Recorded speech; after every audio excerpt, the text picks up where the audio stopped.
ايه ده بقى؟ ده تمر حطيناه في كيسة ماشي، فردناه.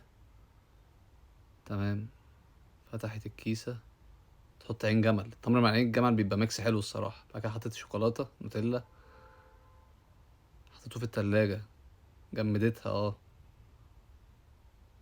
اوه، حاسس طعمها جامد. انا حاسس طعمها اصلا، حاسه في بقي. تنفع بعد الفطار في رمضان دي ايه؟ جامدة. ما تلفيش السمبوسة كده؟ تلفها ازاي؟ دي الطريقة التقليدية اللي كل ستات البيت بيلفوا بيها. ماشي، ايه الغلط فيها؟ غلط. هتلف ازاي؟ ماشي. تمام.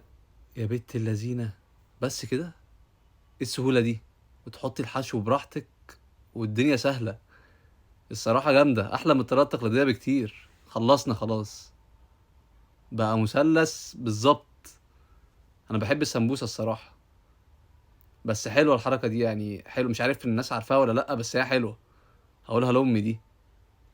هتلفها كده، كده بس خلصنا. شكرا. وتحط الحشو بتاعها بقى.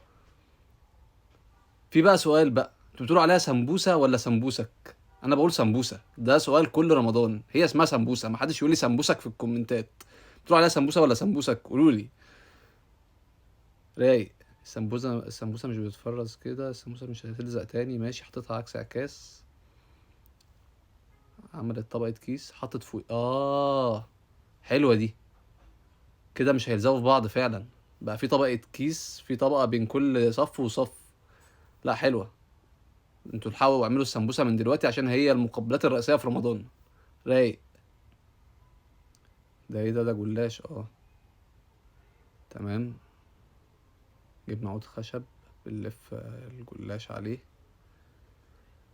ايوه، ليه؟ مش فاهم. ايه ده؟ طبقت الجلاش. يا بنت اللذينة، جامدة دي. دي الحلويات اللي انا بجيبها من بره، من محل الحلويات اساسا. معرفش انها ممكن تتعمل في البيت بسهولة كده. هقول لامي عليها دي تعملها لي، انا بحبها اساسا، طعمها جامد قوي. هقولها لامي، امي ما تعرفهاش تقريبا. جامد الصراحة. ده ايه؟ ده عين جمل ولوز برضو زي اول فيديو، بس بطريقة تانية. عملت عجينة منه بعد ما عملته في الخلاط. تمام.